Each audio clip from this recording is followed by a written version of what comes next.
The morning a man finds blood on his fence post is the morning his old life dies. For Ezra Calloway, that morning came with a crisp October frost in 1878. 3 drops of crimson, stark against the weathered gray wood. It wasn't animal blood.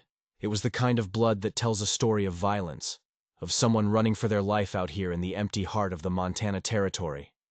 Most men would have turned back, poured another cup of coffee, pretended they saw nothing. But Ezra had come to this lonely ranch 5 years ago, to bury a past he couldn't outrun. He'd learned that some things you just can't ignore.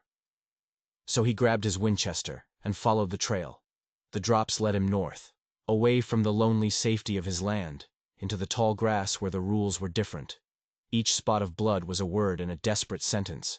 A stumble here, a fall there. The space between them grew wider. Whoever it was, they were losing strength, but they were still fighting. Ezra's boots crunched on the frosted earth. His eyes, the color of a winter sky, scanned the vast, empty prairie. The silence out here could fool you. It could hide 100 warriors, or it could hide one last breath. The trail led to a small creek bed, choked with cottonwood trees, and that's where he heard it. A sound so quiet, the wind almost stole it. The sound of someone trying to breathe. He slowed his steps, his finger resting on the trigger guard. He moved from tree to tree, a ghost in the morning light. And then he saw her. She was slumped against the base of a massive cottonwood. Her dark hair was matted with sweat and blood. One hand was pressed to her side, and the blood just kept coming, seeping between her fingers. She was Lakota. He could see it in the intricate beadwork on her torn buckskin dress. He could see it in the proud, sharp lines of her face, and he could see it in her eyes. When she looked up at him, there was no fear. There was only a cold, hard fire. The look of someone who had already decided to die, but was going to take the world with her if she could. She couldn't have been more than 20. But her eyes were ancient. She was wounded, bleeding out, and cornered. And she was the most dangerous thing he had ever seen in his life. For a long moment the world just stopped. It was just him, her, and the cold Montana air hanging between them. This was territory where his people and hers had been killing each other for generations. Trust was a word that got you buried. He could see the wound now. A bullet hole, low on her side. A ragged, ugly tear that was stealing her life with every heartbeat. The smart thing to do was to turn around. Walk away. Forget he ever saw her. His closest neighbors were miles away, and they were the kind of men who asked questions with a rope. Bringing a wounded Lakota woman to his ranch wasn't just a risk. It was a death sentence. But then he looked into those eyes again, that fierce, unbroken spirit, and he knew the choice had already been made. He slowly lowered his rifle. He set it against a tree. He raised his hands, palms open, a gesture of peace in a land that had forgotten the meaning of the word. She watched him, her gaze never wavering. He knelt down, pulled a clean handkerchief from his pocket, and held it out, nodding toward the wound. She stared at his face, searching for a lie, for a trap. Whatever she saw there, it was enough. She moved her hand and let him press the cloth against the bleeding. The moment his hand touched her, a jolt went through him. A connection. 2 lonely souls on a dying frontier. The walk back to his ranch was a slow, stumbling nightmare. She leaned on him, her breath growing shallow. By the time they reached his porch, she was barely conscious. He carried her inside, laying her gently on the worn leather sofa by the fireplace. He worked fast, grabbing clean sheets, whiskey, a needle and thread. He had to stitch the wound, and he had to do it now. As he cleaned the torn flesh, she tensed, but never made a sound.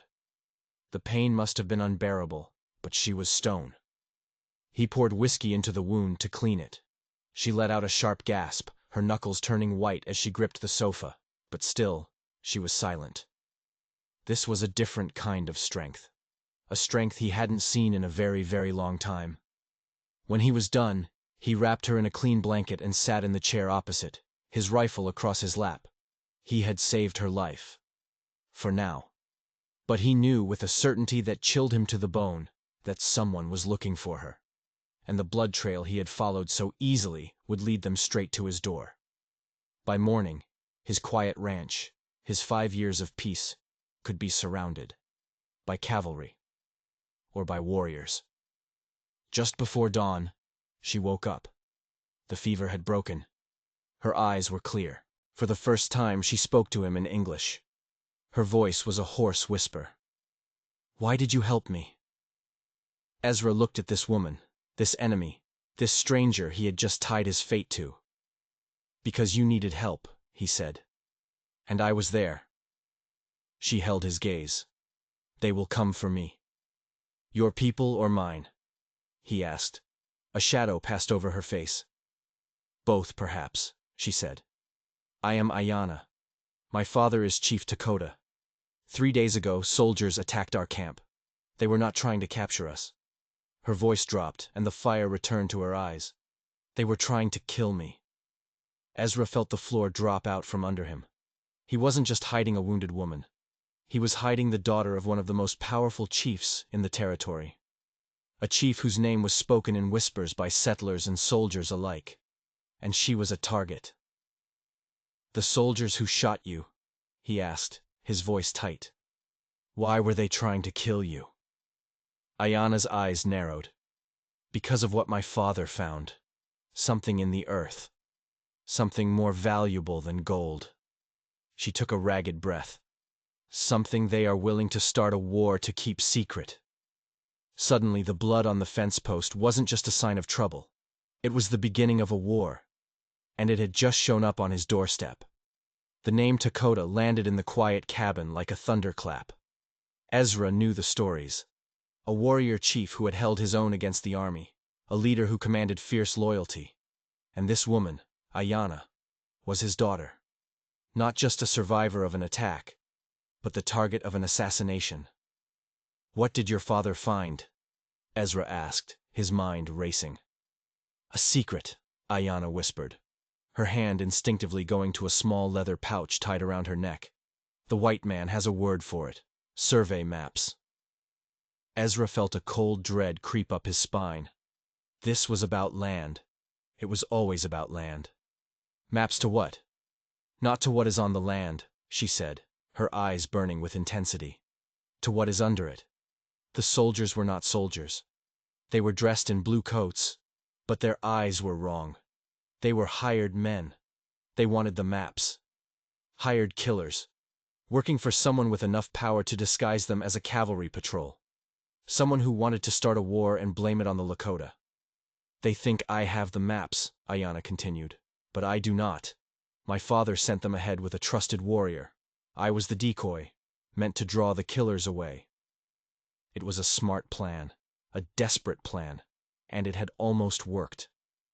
"We have to move," Ezra said, standing up. "If they know you're alive, they'll be tracking you. They'll find this place."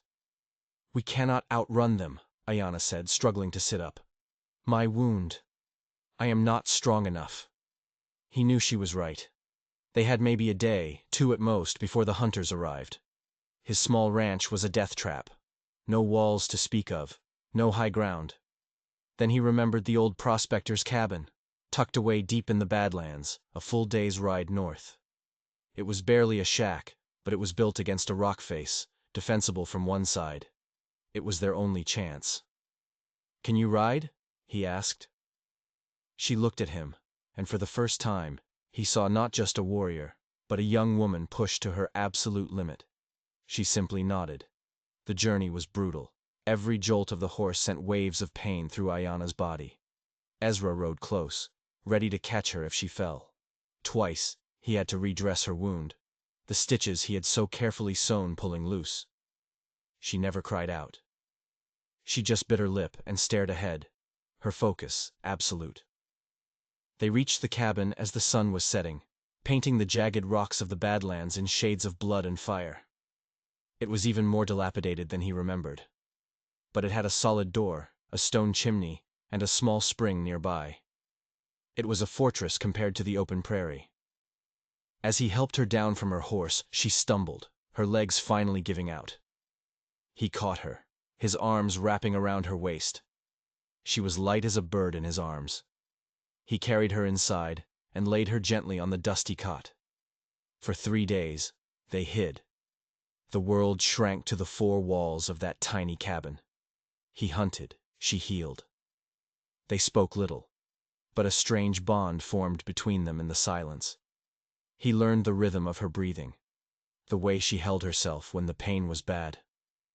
She learned the quiet sadness in his eyes, the way he looked at the horizon as if searching for something he had lost long ago. On the 3rd night, a storm rolled in, a fury of wind and rain that shook the small cabin to its foundations. In the flickering firelight, Ayanna looked at him. "You have a ghost," she said. It wasn't a question. Ezra didn't answer. He just stared into the fire. "I see her in your eyes," Ayanna continued softly. She had hair the color of the sun. She laughed like the sound of the creek in spring. Ezra finally looked at her, his face a mask of old pain. "Her name was Sarah," he whispered. "She was my wife." He had never spoken her name to another soul in 5 years. "What happened to her?" Ayanna asked. "She died," he said, his voice flat. "Fever, after our son was born." But Ayanna was watching him, her gaze penetrating, and she knew he was lying. "That is the story you tell yourself," she said. "It is not the truth." The storm raged outside. Inside, the truth was about to break. "She was killed," Ezra finally admitted, the words tearing from his throat. "Murdered, by a man who wanted our land, a man named Silas Kane. He made it look like an accident. No proof, no justice. So I came here. To forget." A single tear traced a path through the dust on his cheek. "But you never forget. You just learn to live with the ghosts." Ayanna reached out and placed her hand on his. Her touch was light, but it carried the weight of a shared sorrow. "Among my people," she said, "we believe the spirits of those we lose stay with us. They give us strength." Suddenly, a sound cut through the howl of the wind. A horse's whinny, too close. Ezra was on his feet in an instant, his rifle in his hands. He peered through a crack in the boarded-up window. In a flash of lightning, he saw them. Riders. At least a dozen of them, forming a silent circle around the cabin. They weren't soldiers. They weren't warriors. They were something else. Hard men with cold eyes. The hired killers had found them. And this time, there was nowhere left to run. The lightning flashed again, illuminating the circle of riders. They sat on their horses, patient as vultures, the rain plastering their dark coats to their backs. They weren't attacking. They were waiting. "They know we're in here," Ezra said, his voice a low growl. Ayanna was beside him, a knife clutched in her hand. Her wound had started bleeding again, a dark stain spreading on her buckskin shirt. "They want to wait us out. Starve us out." "They're not that patient," Ezra replied. He could see the leader now, a big man on a black horse, his face hidden by the brim of a rain-soaked hat. "They're waiting for something." The wait didn't last long. As the storm began to subside, a new sound reached them. The slow, heavy tread of a single horse approaching the cabin. This rider wasn't part of the circle. He rode straight for the front door. Ezra raised his Winchester, the sight centered on the man's chest. The rider stopped about 20 yards from the porch. He was an older man, dressed in the dusty black clothes of a preacher. But the way he sat his horse, the way his hand rested near the colt at his hip, spoke of a different life. "Ezra Calloway," the preacher called out, his voice carrying over the dying wind. "My name is Reverend Thorne. I've come to offer you salvation." Ezra didn't move. "I'm not looking for a sermon, preacher." "This isn't about your soul, son," Thorne shouted back. "This is about the woman you're with. The men out there, they work for a man named Kane. Silas Kane." Ezra froze. The name hit him like a physical blow. The ghost he had been running from for 5 years had finally caught up to him. "Kane wants the girl," the preacher continued. "Says she's the key to a land treaty with the Lakota. He says her father, Takota, is ready to go on the warpath, and only she can stop it. He's willing to pay for her safe return, $1,000 in gold." It was a lie, a clever lie. Kane was using the threat of a war he himself was trying to start as a way to get his hands on Ayanna. "He's lying," Ayanna hissed from behind Ezra. My father would never make a deal with a man like Cain. Tell him to go to hell, Ezra yelled back. Reverend Thorne just sighed, a sound of weary disappointment. I was afraid you'd say that. He raised his hand, and the circle of riders began to move, closing in on the cabin like a noose. But then, something else happened. From the rocks above the cabin, a single arrow flew, silent and deadly. It struck one of the riders in the throat. He fell from his horse without a sound. Before the others could react, a volley of arrows rained down from the cliffs. 2 more of Cain's men went down. The circle of riders broke, scattering in confusion, firing wildly into the rocks. From the darkness, a war cry erupted, a sound that chilled Ezra to the bone. It was the sound of Lakota warriors. Ayanna's eyes widened. "Chayton," she whispered. "My father's war chief. He found me." The battle was short and brutal. Chayton's warriors, masters of the terrain, moved like ghosts among the rocks, picking off Cain's men one by one. The hired guns were tough, but they were outmatched, fighting on ground they didn't know, against an enemy they couldn't see. In the chaos, Ezra saw Reverend Thorne turn his horse and ride hard, not away from the fight, but toward the east, disappearing into the darkness. He wasn't a coward. He was a messenger, reporting back to his master. When it was over, 7 of Cain's men lay dead. The rest had fled. The silence that followed was broken only by the sound of the rain and the steady tread of Chayton and his warriors approaching the cabin. The door creaked open. Chayton stood there, a giant of a man, his face painted for war. His eyes fell on Ayanna, and for a moment, the warrior's hardness melted away, replaced by pure relief. "Ayanna," he said, his voice rough with emotion. "I am safe, Chayton," she replied, her voice gaining strength. "Because of this man." Chayton's gaze shifted to Ezra. His eyes were hard, suspicious. He saw a white man with a rifle, standing over the wounded daughter of his chief. "You are on our land," Chayton said, his hand resting on the tomahawk at his belt. "He saved my life," Ayanna said again, stepping between them. "The men who attacked me were not soldiers. They were sent by a white man named Cain. The same men who just tried to kill us both." Chayton looked from Ayanna to the dead men outside, then back to Ezra. He was a warrior, not a politician. He understood blood and battle. What he was seeing now was something different, something that didn't fit the neat lines of war between his people and the whites. "This Cain," he said to Ezra. "You know him?" "I do," Ezra said, his voice cold as ice. "He murdered my wife." The revelation hung in the air. The lines of this conflict were blurring, twisting. This was no longer just about a wounded girl or a stolen map. It was about a common enemy, a man who used the hatred between their peoples to hide his own greed. Chayton made a decision. He looked at Ezra, a flicker of something like respect in his eyes. "My chief will want to hear this story," he said. "From both of you." He turned to one of his warriors. "Send a rider. Tell Dakota his daughter is alive. And tell him, we have found an ally." The next morning, they rode to the Lakota camp. Ezra, for the first time in 5 years, was leaving his solitude behind, riding into the very heart of the world he had tried so desperately to avoid. He was riding toward a meeting with a powerful chief, a man who had every reason to kill him. But as he glanced over at Ayanna, riding tall and proud beside Chayton, he knew he was also riding toward something else. He was riding toward a reckoning, and this time, he wouldn't be facing it alone. The Lakota camp was a city of hide and smoke, nestled in a hidden valley. Hundreds of warriors, their faces painted, their horses ready, watched as Ezra rode in beside Ayanna and Chayton. The air was thick with tension. He was the enemy, walking into their den. Chief Dakota stood before his lodge, a man whose presence was as vast as the prairie itself. His eyes, dark and ancient, seemed to see right through Ezra, into the broken parts of his soul. Ayanna spoke first, her voice clear and strong, telling her father everything. The attack, the escape, the lonely rancher who had chosen honor over safety. Then, Dakota looked at Ezra. "This man Cain," the chief said, his voice a low rumble. He has offered me a treaty, land and gold in exchange for a railroad right-of-way. He said he speaks for your government. The final piece of the puzzle clicked into place. Kane wasn't just trying to start a war. He was playing both sides against each other.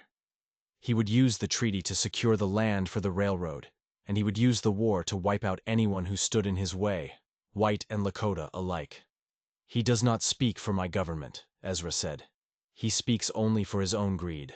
The maps your daughter was protecting.